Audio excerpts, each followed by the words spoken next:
Hi everyone, welcome to WW Designs.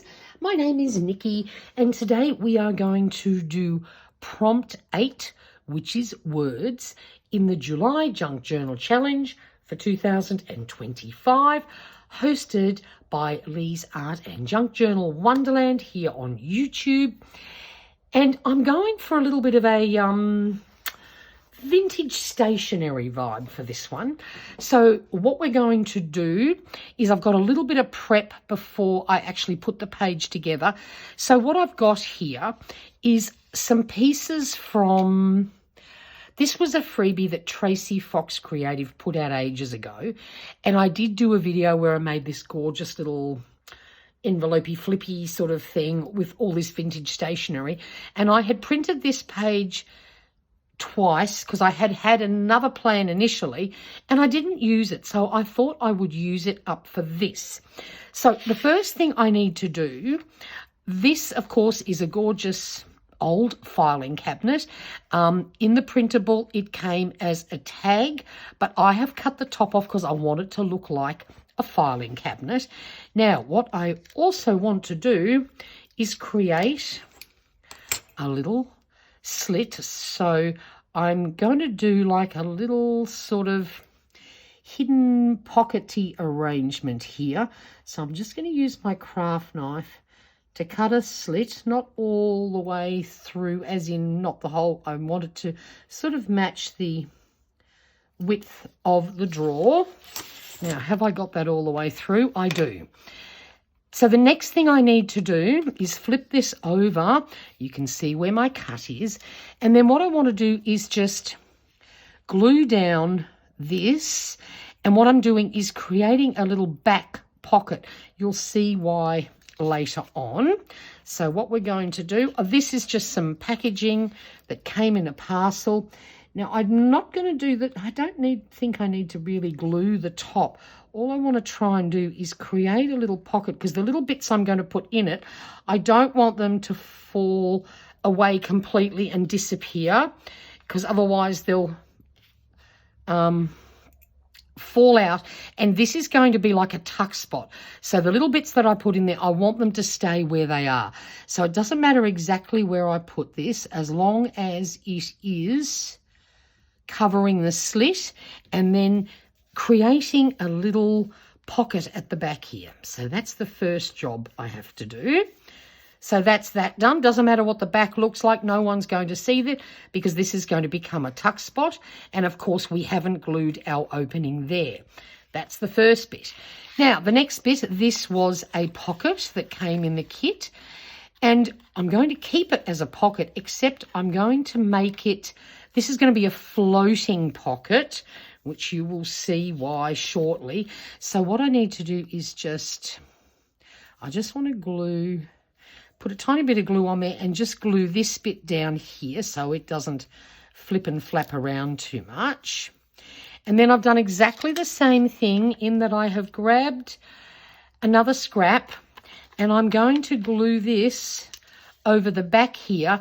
So again, I'm creating a pocket, but because this pocket is not going to be glued directly down into my journal, I'm just going to add a little bit of glue and turn it into a floating pocket. So just a few little dots. When doesn't have to be, I don't want too much glue and I don't want glue oozing crazily and taking away my pocket space, because what fits in here is a pretty tight fit. So I want to try and avoid that. So just a few little dots should do the job.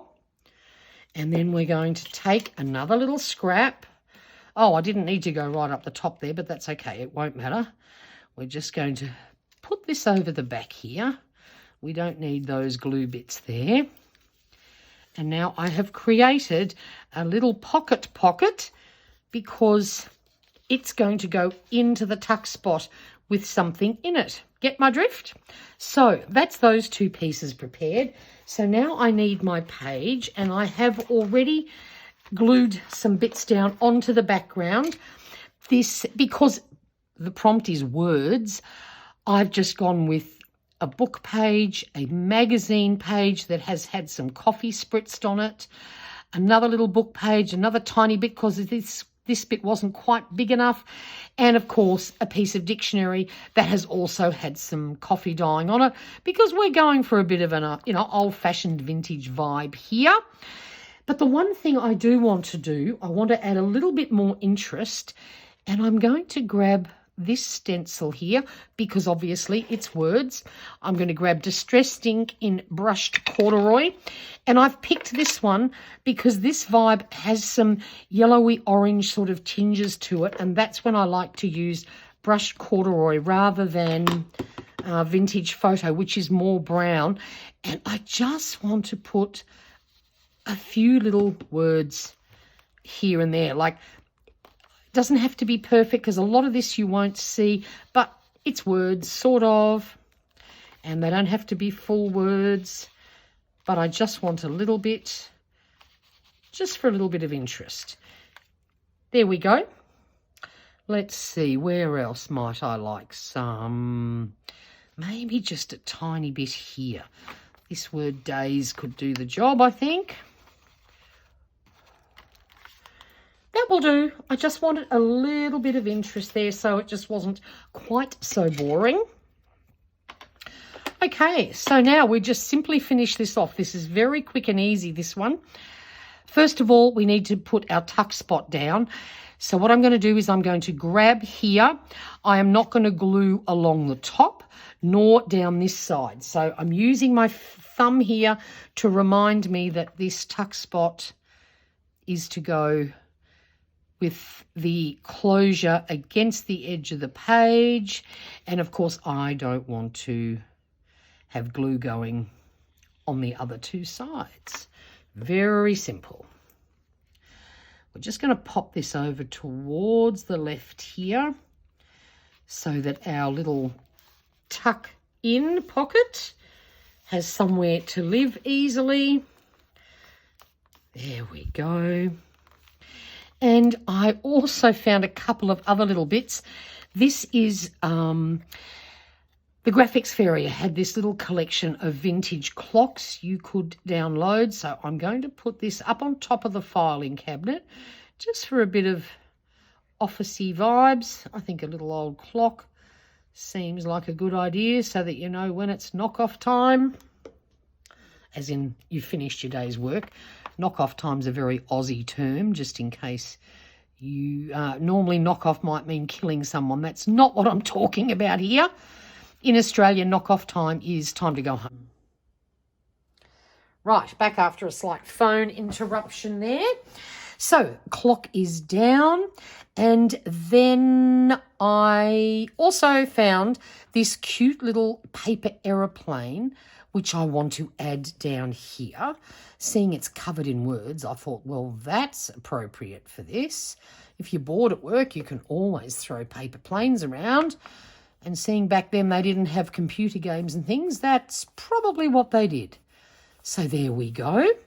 Now, for the little pocket that I've cut out, I've just grabbed a few little ephemera bits that could relate to office life.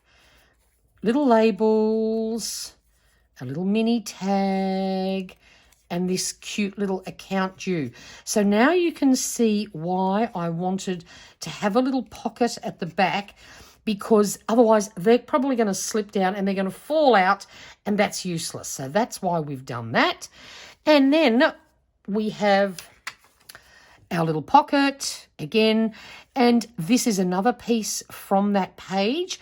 I've just cut it out, inked the edges, got my old typewriter out and typed in "The quick brown fox jumps over the lazy dog." If you're older like I am, you may have done typewriter lessons at school, and that was what we started typing because you have to use every letter.